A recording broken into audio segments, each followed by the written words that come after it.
CM योगी संग पूरा गोरखपुर रंगों से होगा सराबोर।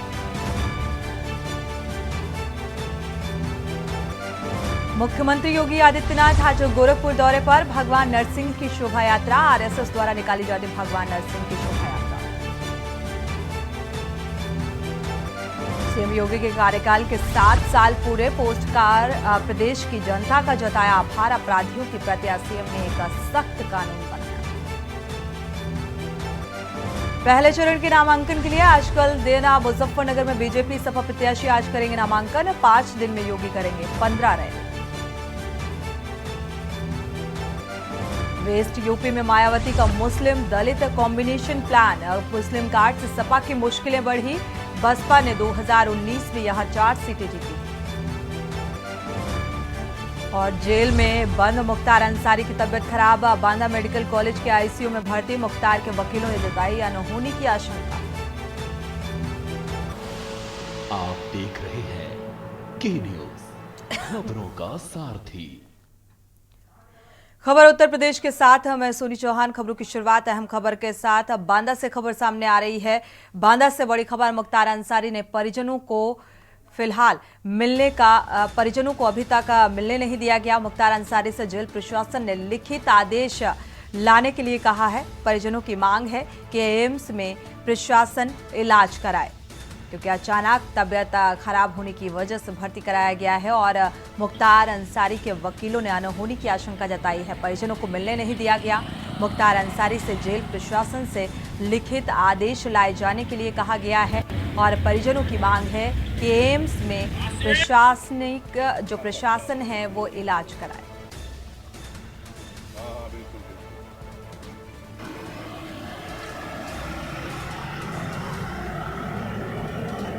बांदा से बड़ी और अहम खबर आपको बता रहे हैं। मुख्तार अंसारी की तबीयत अचानक बिगड़ी, जिसके चलते अस्पताल में आईसीयू में भर्ती कराया गया है।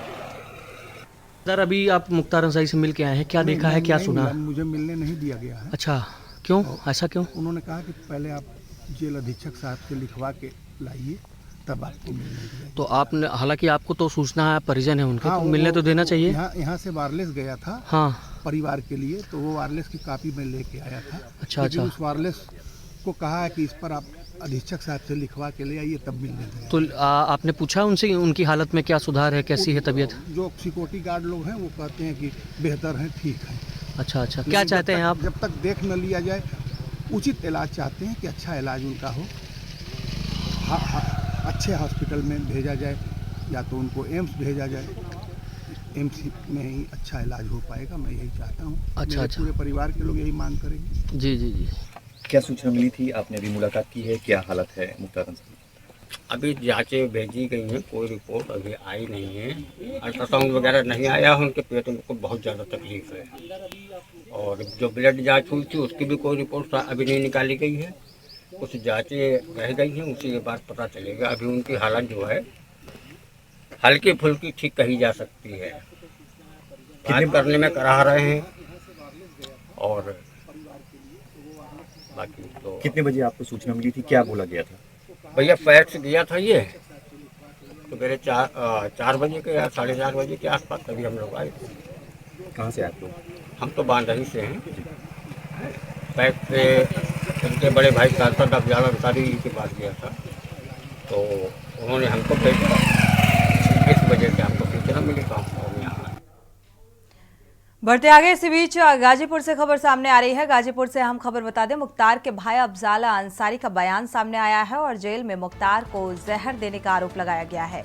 तो बयान में इस बात का जिक्र किया गया है कि जहर दिया गया है और काफी दिनों से मुख्तार की हत्या की साजिश रची जा रही है। मौत का एक दिन निश्चित है, तो शैतान कोशिश तो कर सकता है। मुख्तार को खत्म करने की तमाम कोशिशें भी की जा रही हैं और उस रिया चट्टी कांड में मुख्तार की गवाही ना हो, इसीलिए यह साजिश रची जा रही है। मुख्तार की गवाही से ब्रजेश सिंह, त्रिभुवन सिंह को सजा हो जाएगी।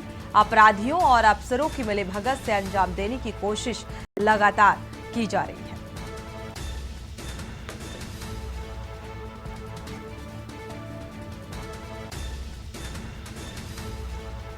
मुख्तार अंसारी के भाई अफजाल अंसारी का यह बयान सामने आया है जो कई सवाल खड़े कर रहा है। जेल में मुख्तार को जहर देने का आरोप लगाया गया कि काफी दिनों से मुख्तार अंसारी की हत्या करने की कोशिश की जा रही है।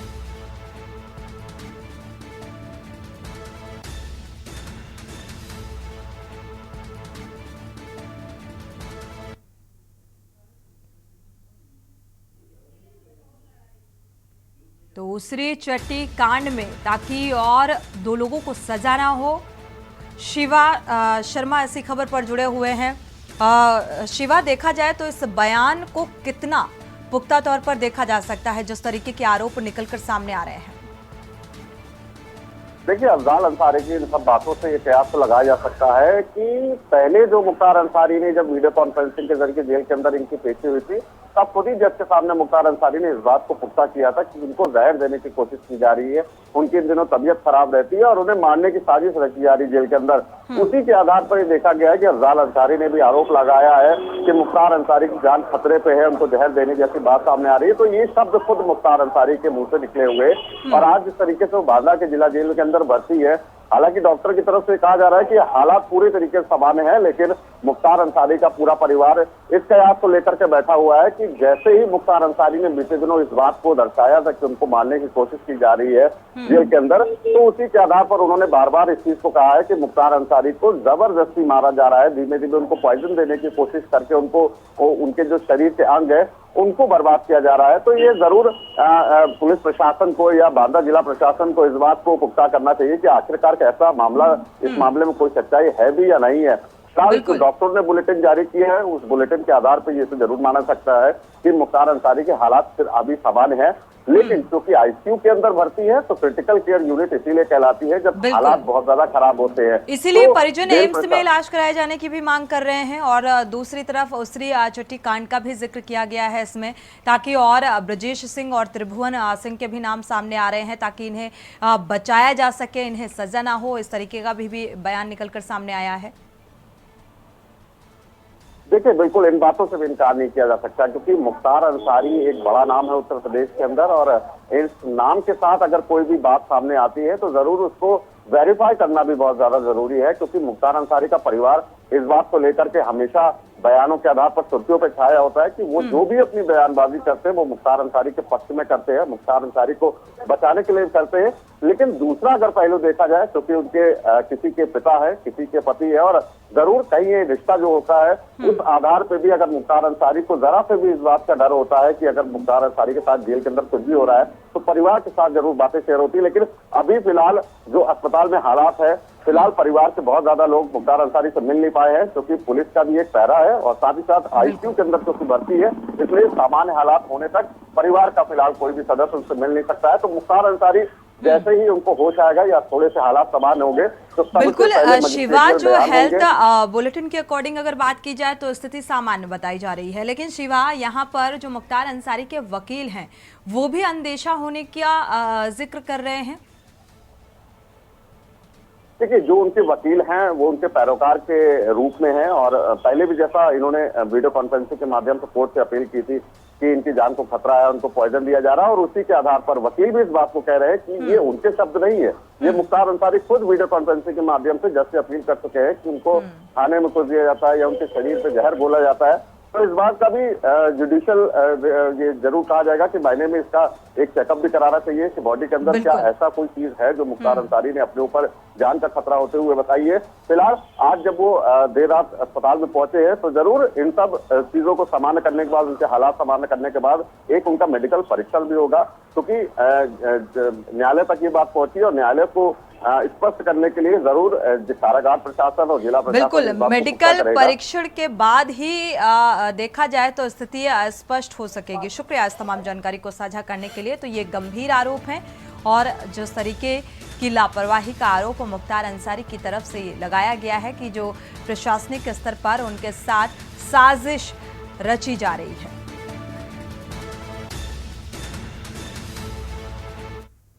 और सीधे रुक करते हैं आम आदमी पार्टी की प्रेस कॉन्फ्रेंस का। गोपाल राय क्या कुछ कह रहे हैं? धारा लागू करके आज ऐसा लग रहा है कि दिल्ली पुलिस स्टेट बन गया। मैं केंद्र सरकार से कहना चाहता हूं ये लड़ाई, ये आंदोलन आपके पुलिस के दम पे रुकने वाला नहीं है। ये आवाज पूरे देश के अंदर पहुंच रही है और उसी आवाज को बुलंद करने के लिए हमारा जो अगला टारगेट है वो 31 मार्च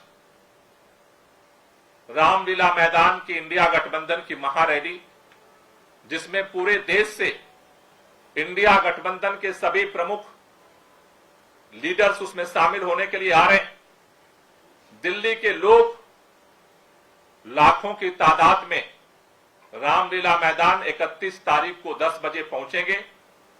उसकी तैयारी के लिए आज से हमने अपनी रणनीति शुरू कर दी है। अगले 31 तक हम लोगों के बीच में जाएंगे और इस तानाशाही के खिलाफ रामलीला मैदान में आकर के शांतिपूर्वक अपने आवाज को बुलंद करने के लिए आह्वान करेंगे। इसके लिए आज दिल्ली के 70 विधानसभा क्षेत्रों में सभी विधायक, सभी पार्षद, हमारे विधानसभा अध्यक्ष, विधानसभा के पदाधिकारी, वार्ड के पदाधिकारी, मंडल के पदाधिकारी और बूथ के पदाधिकारियों के साथ आज रात तक हम सभी विधानसभा क्षेत्रों में महारैली की तैयारी बैठक को पूरा करने की तरफ हम बढ़ रहे हैं। कल दिल्ली के अंदर सभी 2500 से ज्यादा पोलिंग स्टेशन हैं।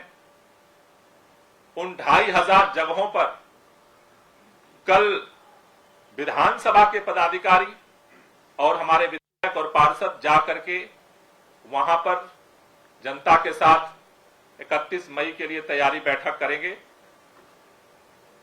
28 मार्च से हर मंडल की टीम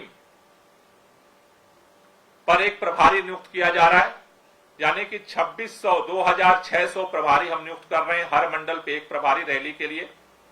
और ये 2600 जो प्रभारी हैं, ये वहां मंडल पे टीम बना करके 28 मार्च से घर घर जाकर के रामलीला मैदान में लोगों को आने के लिए आमंत्रण देंगे।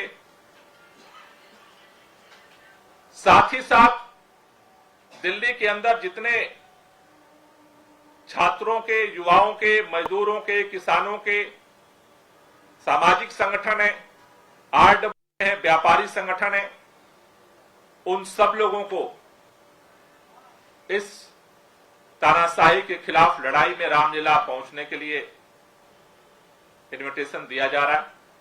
और सबसे हमारी अपील है, क्योंकि आज अगर ये तानाशाह सरकार अगर चुने हुए मुख्यमंत्री को उठा सकती है, गिरफ्तार कर सकती है, तो कल इस दिल्ली के अंदर कोई नहीं बचेगा जो आवाज उठाएगा।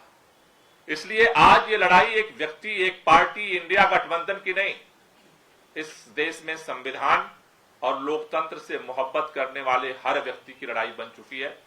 इसलिए सभी लोगों से मेरा निवेदन है कि आप ज्यादा से ज्यादा संख्या में जो संविधान और लोकतंत्र से मोहब्बत करते हैं, वो इस रैली में शामिल होने के लिए रामलीला मैदान पहुंचे। इस पूरी तैयारी के लिए हमने अपने मंत्री और विधायकों में से ऑब्जर्वर्स नियुक्त किए हैं जो अलग अलग विधानसभा। तो आम आदमी पार्टी की प्रेस कॉन्फ्रेंस में 31 मार्च को रामलीला मैदान में बड़े पैमाने में इंडिया गठबंधन एकजुट होगा और प्रदर्शन करेगा दिल्ली के सीएम अरविंद केजरीवाल की गिरफ्तारी को लेकर। वक्त एक छोटे से ब्रेक का, लौटेंगे। ब्रेक से वापस आ रहे हैं, खबरों का रुख करें। इस बीच दिल्ली से बड़ी खबर सामने आ रही है। दिल्ली में आम आदमी पार्टी के प्रदर्शन के बीच पुलिस का बड़ा एक्शन सामने आ रहा है। दिल्ली पुलिस का बड़ा एक्शन। दिल्ली से अहम खबर, आम आदमी पार्टी के कार्यकर्ताओं को डिटेन करने पर कपड़े फाड़े गए हैं। तो पटेल चौक मेट्रो स्टेशन से डिटेन करती हुई पुलिस नजर आई। बड़ी खबर, आम आदमी पार्टी कार्यकर्ताओं को डिटेन करने पर ये कपड़े फाड़े गए। तो दिल्ली पुलिस का ये बड़ा एक्शन सामने आ रहा है। दरअसल दिल्ली के सीएम अरविंद केजरीवाल की गिरफ्तारी को लेकर आम आदमी पार्टी के कार्यकर्ताओं का ये प्रदर्शन, और इसमें बड़े पैमाने पर महिलाएं भी शामिल हैं। इस प्रदर्शन का हिस्सा पटेल चौक मेट्रो स्टेशन का ये पूरा मामला, जहां पर दिल्ली पुलिस लगातार इस प्रदर्शन को रोकने की कवायद करती हुई नजर आ रही है। तस्वीरें भी सामने आ रही हैं।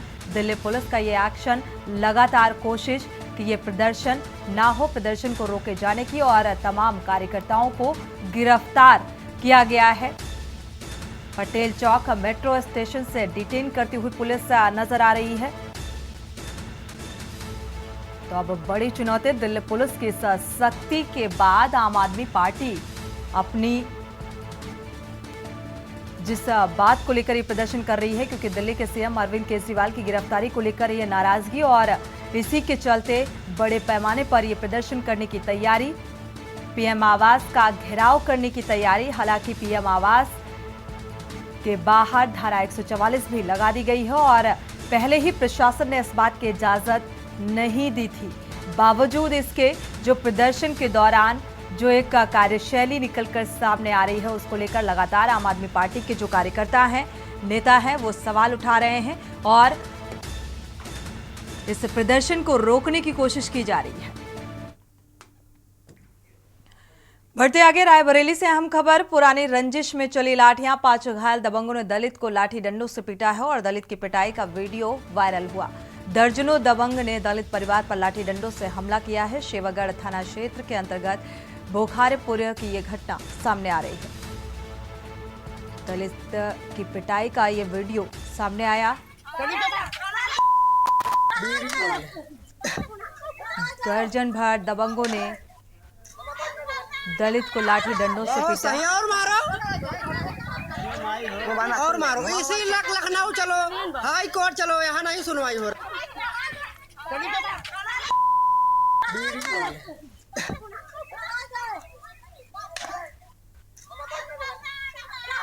बहुत सही, और मारो इसी लखनऊ चलो, हाई कोर्ट चलो, यहाँ नहीं सुनवाई हो।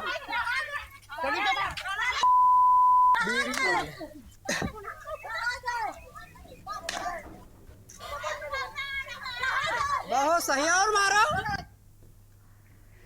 बढ़ते आगे, पीलीभीत से खबर सामने आ रही है। बीजेपी प्रत्याशी जितिन प्रसाद का कल नामांकन है और भव्य तरीके से ये जितिन प्रसाद का नामांकन होगा। बीजेपी प्रदेश अध्यक्ष भूपेंद्र चौधरी, स्वतंत्र देव सिंह इस नामांकन के दौरान मौजूद रहेंगे और कल दिन में करीब 12 बजे नामांकन करेंगे। तो बीजेपी जिलाध्यक्ष संजीव प्रताप सिंह ने इस बात की जानकारी साझा की है। तो भव्य तरीके से नामांकन की तैयारी, करीब कल 12 बजे नामांकन होगा। भव्य तरीके से जितिन प्रसाद का ये नामांकन। तो बीजेपी के प्रदेश अध्यक्ष भूपेंद्र चौधरी, स्वतंत्र देव सिंह इस बीच इस प्रक्रिया के दौरान मौजूद रहेंगे।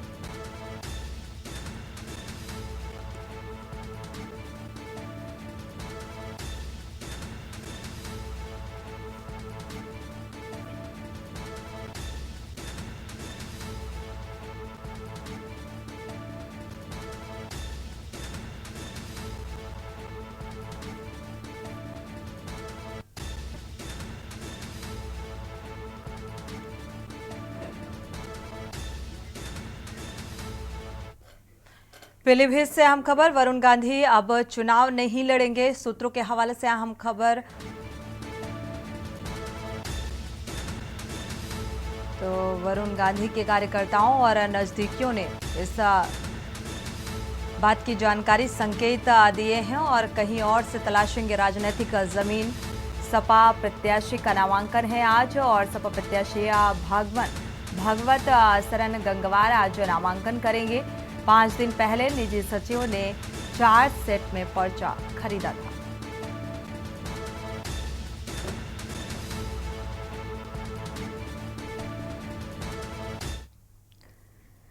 अमरोहा से बड़ी खबर। बीजेपी नेता की संदिग्ध परिस्थितियों में मौत का मामला सामने आ रहा है। मकान की छत पर पड़ा मिला बीजेपी नेता का शव के पास अवैध तमंचा और पुलिस आत्महत्या की आशंका जता रही है। मौके पर पहुंचे पुलिस इस पूरे मामले की तफ्तीश में जुट गई है।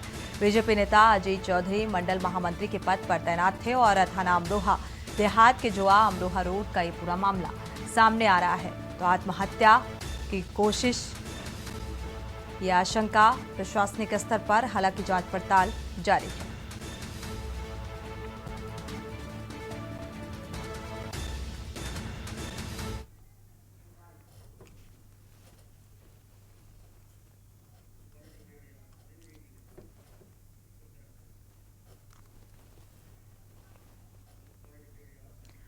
लखनऊ से अहम खबर सामने आ रही है। सूत्रों के हवाले से बड़ी खबर, अखिलेश यादव अब रामपुर से उम्मीदवार नहीं होंगे।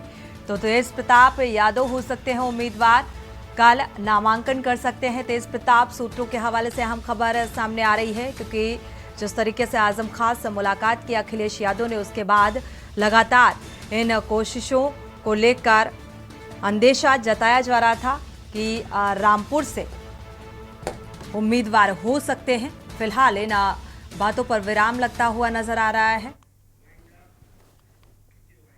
इसी के साथ खबर उत्तर प्रदेश में फिलहाल बस इतना ही। आगे खबरों के लिए आप देखते रहिए के न्यूज़ इंडिया।